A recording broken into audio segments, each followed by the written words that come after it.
तथागत सिद्धार्थ गौतम बुद्ध ज्यांनी या महाराष्ट्राला प्रबोधनाचं सिंचन केलं ते जगद्गुरु तुकोबा राया, जिच्या कुशीमध्ये या महाराष्ट्राचं नेतृत्व घडलं आणि वाढलं, ते या विश्वातलं सर्वात आदर्श मातृत्व राजमाता राष्ट्रमाता जिजाऊ, ज्यांनी महाराष्ट्राला स्वतःची अस्मिता आणि अस्तित्वाचा शोध दिला, ते छत्रपती शिवाजी महाराज आणि या महाराष्ट्राचा सर्वात पहिला युवराज संस्कृत पंडित क्षात्रवीर संभाजीराजे, ज्यांनी आपल्याला अज्ञानाच्या अंधकारातून बाहेर काढून ज्ञानाचा प्रकाश दाखवला, त्या क्रांतिज्योती सावित्रीबाई फुले, राष्ट्रपिता ज्योतिराव फुले, हे फुले दाम्पत्य, आरक्षणाचा हक्क देणारे राजाधिक ऋषी असे राजर्षी शाहू आणि या सर्वांच्या स्वप्नांना आपल्या भारतीय राज्यघटनेमध्ये अंतर्भूत करून आपल्याला मूलभूत हक्क आणि अधिकार मिळवून देणारे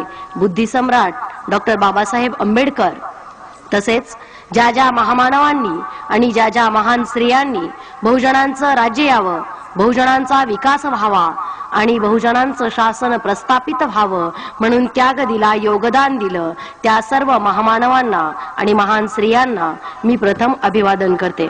विचारमंचावर उपस्थित मान्यवर मंडळी आणि माझ्या समोर बसलेल्या मान्यवर विचारवंतांनो, आम्ही कधीही तुम्हाला श्रोते म्हणू शकत नाही, कारण श्रोत्यामध्ये आणि विचार करणाऱ्या माणसामध्ये थोडासा फरक असतो. बघा, राजहंस असतो, राजहंसाला जर आपण दूध आणि पाणी एकत्र करून दिलं तर तो दूध पिऊन घेतो आणि पाणी तसंच ठेवतो. ही ऐकणाऱ्या लोकांची भूमिका असली पाहिजे. आपण मनोरंजन करत नाही. आतापर्यंतच्या जयंतीचे उत्सव मनोरंजन करणारे होते, विकृतीकडे नेणारे होते, पण एक नवीन परंपरा या पुरोगामी महाराष्ट्राला आहे आणि ती पार पाडण्याचं काम आपण सगळेजण करत आहोत. म्हणून आम्ही सातत्याने एक भूमिका मांडत असतो की आम्ही समाजसेवा करत नाही. आम्हाला कुणी समाजसेवक असं संबोधू नये. आम्ही समाज प्रबोधन करतो. समाजसेवेमध्ये आणि समाज प्रबोधनामध्ये मूलभूत असा फरक असतो. भिकाऱ्याला भीक देणं ही समाजसेवा असते, तर भिकाऱ्याला भीक मागायची वेळच येऊ नये अशी व्यवस्था निर्माण करणं हे समाज प्रबोधनाचं काम असतं. म्हणजेच काय, शेतकऱ्यांवर खूप कर्ज झालं आणि नंतर कर्जमाफी द्यायची, ही सेवा झाली. यानं 2-4 शेतकऱ्यांचे प्राण वाचले असतील, यानं 2-4 शेतकऱ्यांचा प्रश्न सुटलेला असेल, पण शेतकऱ्याला कर्ज घेण्याची वेळच येऊ नये अशा प्रकारची कृषी व्यवस्था निर्माण करणं हे समाज प्रबोधनाचं काम आहे. त्यानं सगळ्या शेतकऱ्यांचं तर भलं होतच होतं, पण येणाऱ्या पिढ्यांचं सुद्धा भलं होतं. म्हणून आम्ही समाजसेवा करत नाही, आम्ही समाज प्रबोधन करत आहोत. ही भूमिका लक्षात घ्या. दुसरी गोष्ट आणि दुसरी भूमिका आमची अशी आहे, या विचार मंचावरून आम्ही जे काही सांगतो ते तुम्ही तंतोतंत खरं आहे असं माना, असा आमचा आग्रह नाही. ते तुम्ही सगळं मनात ठेवा आणि आम्हाला चांगलंच म्हणा, असाही आमचा आग्रह नाही.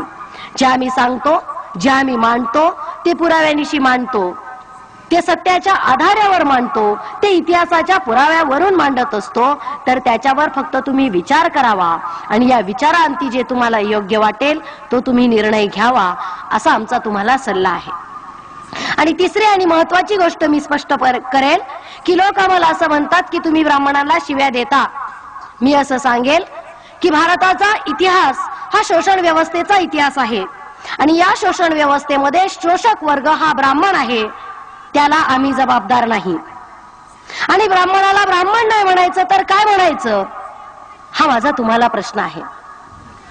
जनावराला जनावरच म्हणावं लागतं, माणसाला माणूसच म्हणावं लागतं, मराठ्याला मराठाच म्हणावं लागेल, कुणब्याला कुणबीच म्हणावं लागेल. महिला सक्षमीकरणातलं अडसर आम्ही वक्ते लोक किंवा सेवा संघाची किंवा एकंदरीतच फुले शाहू आंबेडकरी चळवळीतली लोक कोणतीही गोष्ट वरवर बघत नाही तर तिच्या मुळापर्यंत जात असतो.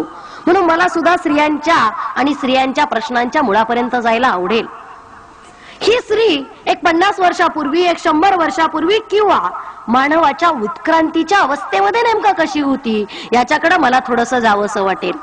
ज्यावेळेस मानवाचा विकास होत होता, डार्विनचा सिद्धांत आम्हाला सांगतो की वाकडापासून माणूस झाला आणि माणूस जंगलामध्ये राहत होता. ज्यावेळेस हा माणूस भटकंती करत होता, ज्यावेळेस हा माणूस सुद्धा एक वनवासी होता, एक जंगल रहिवासी होता, त्यावेळेस आमच्या स्त्रियांची भूमिका काय असावी समाजामध्ये?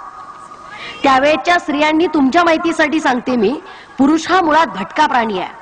स्त्री ही भटकी नाही, ती एका जागेवर स्थिर राहणारी, विचार करणारी, एका जागेवर राहून त्या जागेला स्वतःच्या राहण्यायोग्य बनवणारी प्राणी आहे. मुळात निसर्गाशी समालोचन करण्याची, साधर्म्य साधून घेण्याची एक कुवत स्त्रियांमध्ये जन्मजात आहे. स्त्रीला एका निर्मितीक्षम बनवलेला आहे. ती आपल्यासारख्या जीवाला जन्म देते आणि या गोष्टीमुळे स्त्रियांना एका जागेवर राहावं लागत होतं आणि या त्यांच्या एका जागेवरच्या वास्तव्यामुळे अनेक शोधांना जन्म दिला. या जगामध्ये शेतीचा शोध स्त्रीनं लावला, या जगामध्ये वैद्यकशास्त्राचा शोध स्त्रीनं लावला, या जगामध्ये चित्रकलेचा शोध स्त्रीनं लावला, या जगामध्ये शब्दांचा शोध स्त्रीनं लावला, कवितेचा शोध स्त्रीनं लावला, या जगामध्ये संगीताचा शोध स्त्रीनं लावला. एवढ्या सगळ्या शोधाची जननी असलेली आमची स्त्री. मी आदिम काळाकडे याच्यासाठीच गेले की आम्हाला आमची ओळख नाही. आमच्या बहुजन समाजाचा जर प्रश्न कोणता असेल तर आम्हाला आमची ओळख नाही आणि त्यातली त्यात स्त्रियांना स्वतःची ओळख अजिबात राहिलेली नाहीये. अजिबात आमचं अस्तित्व आणि अस्मितेचा शोध घेण्याचा प्रश्न आमच्या स्त्रिया करत नाहीत. त्या तरी काय करतील? सकाळी आस्था, प्रवचन, दुपारी थोडाफार वेळ मिळाला तर घरघर की कहाणी असते आणि संध्याकाळी परत सत्संगाचा कार्यक्रम असतो. विचार करायचा कधी? विचार करायचा कधी? या गोष्टीला आमच्याकडे वेळच शिल्लक राहिलेला नाहीये. मला असं वाटतं की इतक्या साऱ्या शोधांची जननी असलेली स्त्री, एका मानव निर्मितीची क्षमता असलेली स्त्री, एवढं मोठं सृजन आपल्या कुशीमध्ये घेऊन वावरणारी ही स्त्री, आमची आदिशक्ती, आमची आदि माया, आमच्या सगळ्या निर्मितीचा अर्क असलेली स्त्री एवढी गुलाम का झाली? का एवढं गुलामत्व आमच्या स्त्रियांमध्ये आलं? बघा, तुम्ही पुरुष लोक फक्त एका गुलामगिरीत जीवन जगता. आमचा स्त्रीवर्ग हा 2 गुलामगिरीमध्ये जीवन सातत्यानं जगत आहे. पहिली गुलामगिरी इथल्या धर्मग्रंथांची, इथल्या धर्म पुरोहितांची, इथल्या धर्म व्यवस्थेची गुलामगिरी आणि दुसरी गुलामगिरी म्हणजे पुरुष सत्ताक पद्धतीची गुलामगिरी. या 2 गुलामगिऱ्यांमध्ये या स्त्रियांचं जीवन इतकं अडकून गेलेलं आहे की आम्हाला विचार करायचा असतो, आम्हालाही भावना असतात, आम्हालाही विचार करता येतो, आम्हालाही माणसासारखं जगण्याचा हक्क आहे, हेच आम्ही विसरून गेलेलो आहे. घाण्याचा बैल जसा त्या मधल्या घाण्याभोवती सारखा फिरत असतो, तशी आमची स्त्री